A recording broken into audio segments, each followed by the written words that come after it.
2 নম্বর উপায়, কিসের উপায়? শয়তান থেকে রক্ষার বা শয়তানকে দমন করা। দমন করলে রক্ষা পেয়ে গেল। যদি দুশ্মনকে দমন করতে পারে তাহলে তো রক্ষা পেয়ে গেল, তাই না? তো শয়তান থেকে রক্ষা পাওয়ার দ্বিতীয় উপায় হচ্ছে শয়তানকে বিতাড়িত করা এবং শয়তানকে ক্ষুধার্ত রাখা। তাড়িয়ে দেবেন আর ক্ষুধার্ত রাখবেন। পেটে যখন খাবার না থাকবে, খাবার পাওয়া যাবে না, তখন আর ঘুরবে না এদিকে। কুকুর বিড়াল দেখেছেন তো, যে খেতে দেয় তার পাশে ঘোরাঘুরি করে, আর যদি খেতে না দেন, এসে যে খাওয়া দাওয়া করলেন আর কিচ্ছু দিলেন না, আর আপনার আশেপাশে যাবে না, ও চিনে নিয়েছে যে কৃপণ আছে, ঠিক না? এই মর্মে হাদিস সহিহ মুসলিমে রয়েছে 3762 নম্বর। নবী সাল্লাল্লাহু আলাইহি ওয়াসাল্লাম ইযা দাখালা রাজুলু বাইতাহু, যখন কোনো মানুষ বাড়িতে প্রবেশ করে, ফাযাকারাল্লাহ, আল্লাহ জিকির আজকার করে, বিসমিল্লাহ, দরজা খুললেন, কি বললেন? বিসমিল্লাহ। ইনদা দুখুলি, প্রবেশের সময়, ওয়া ইনদা তামি, খেতে বসলো, বিসমিল্লাহ।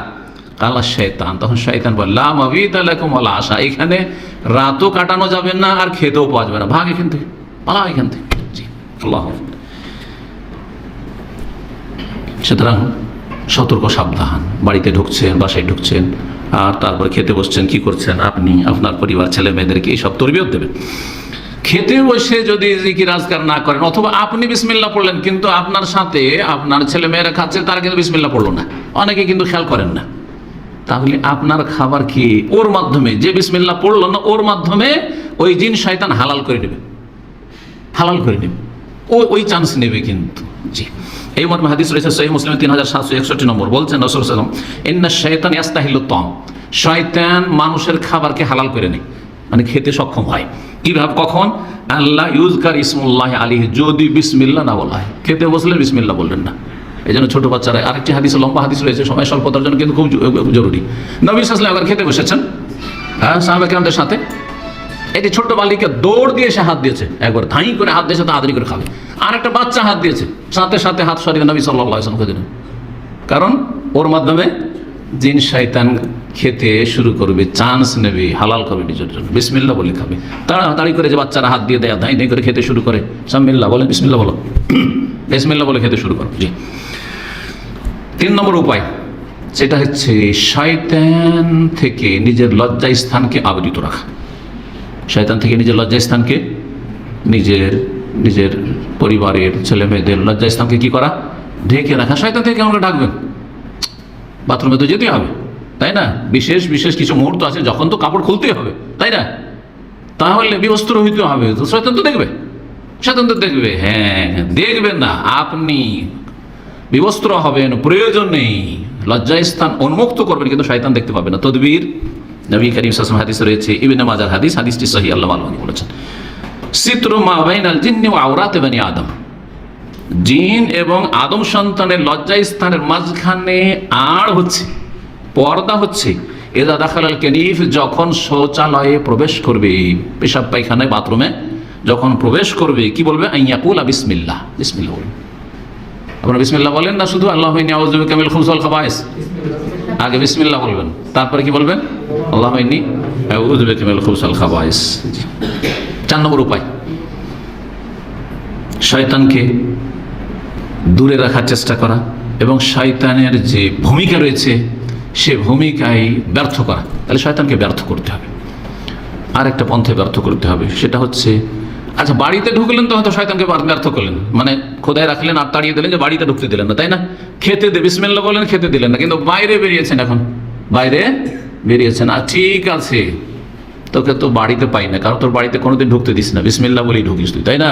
খেতেও বসি বিসমিল্লাহ বলে, কখনো বলিস না, তো কোনো চান্সই পাই না, তো কিন্তু বাইরে যখন বেরিয়েছে, রাস্তাঘাটে, হ্যাঁ, চলছেন, তখন শয়তান সুযোগ পাবে না? সেই সুযোগটাকেও নিতে দেবেন না শয়তানকে, সেখানেও ব্যর্থ করবেন। সেটা কিভাবে? নবী করিম সাল্লাল্লাহু আলাইহি ওয়াসাল্লামের হাদিস, আবু দাউদ, নাসাই, ইবনে হিব্বানে রয়েছে, হাদিসটি আল্লামা আলবানী রাহিমাহুল্লাহ সহিহ বলেছেন সহিহুল জামিতে। মান কালা হিনা খারাজা ইযা খারাজা মিন বাইতিহি, কোন ব্যক্তি যখন বাড়ি থেকে বেরোবে তখন যদি বলে, কি বলে? বিসমিল্লাহি তাওয়াক্কালতু আলাল্লাহি ওয়ালা হাওলা ওয়ালা কুওয়াতা ইল্লা বিল্লাহ। সবার কিন্তু মুখস্থ আছে, তাই না? আমল আছে, নিয়মিত আমল, কারণ যেদিনে বলবেন সেদিনে সুযোগ দেবে। কিন্তু যখন এই কথা বলে, অভ্যাস করে নিলে হলো, কয়েকদিন যদি অভ্যাস করে নেন, অভ্যাস মানে এমন হয়ে যাবে আপনার মজ্জাগত বিষয়, যেন অটোমেটিক্যালি বেরিয়ে আসবে, অটোমেটিক গিয়ার আছে। তখন বলা হয় কফিতা, আল্লাহর পক্ষে বলে কফিতা, যথেষ্ট হয়ে গেছে। আল্লাহর ফেরেশতারা বলে যে কফিতা, যথেষ্ট হয়ে গেছে। অবকিতা, তোমাকে রক্ষা করা হয়েছে, বেঁচে গেছো। ওয়া তানহা আনহু শাইতান, আর শয়তান দূরে সরে গেছে, শয়তান তোমার রাস্তা থেকে দূরে পালিয়েছে। জি। 5 নম্বর উপায়, সেটা হচ্ছে জিকির আজকারের মাধ্যমে শয়তান থেকে নিজেকে সুরক্ষিত করা, নিজেকে সুরক্ষিত করা। তাহলে সুরক্ষিত করার সুন্নতি তরিকা আছে, যেটা আজকে বলবো। আর নিজেকে সুরক্ষিত করার শিরকি বেদাতি তরিকা আমাদের দেশে প্রচলন আছে, খুব মশহুর আছে। শরীর বন্ধ করা, শরীর বন্ধ করা শুনেছেন কোনদিন? হ্যাঁ, শরীর বন্ধ করে, জি হ্যাঁ, বেদাতি তরিকা। এই শরীর বন্ধ করার যে সব তদবির দেশে আছে, সেগুলি হয় শিরক করে, আর না হলে কমপক্ষে বেদাত করে। বাকি সুন্নতি তরিকা শোনেন। শয়তান থেকে নিজেকে সুরক্ষিত রাখবেন, শয়তান কখনো ক্ষতি করার চান্স পাবে না যদি আপনি নিয়মিত আমল করেন। তাহলে প্রতিদিনের আমল হইতে হবে। হাদিসে মর্মে রয়েছে রাসূলুল্লাহ সাল্লাল্লাহু আলাইহি ওয়াসাল্লামের, মান কালা, যে ব্যক্তি বলবে লা ইলাহা ইল্লাল্লাহু ওয়াহদাহু লা শারীকা লাহু লাহুল মুলকু ওয়া লাহুল হামদু ওয়া হুয়া আলা কুল্লি শাইইন কাদির। কালিমা তাওহীদ, লা ইলাহা ইল্লাল্লাহ, আল্লাহর কোনো সত্য মাবুদ নেই। লা ইলাহা ইল্লাল্লাহ ওয়াহদাহু লা শারীকা লাহু, যিনি এক, যার কোনো শরীক নেই।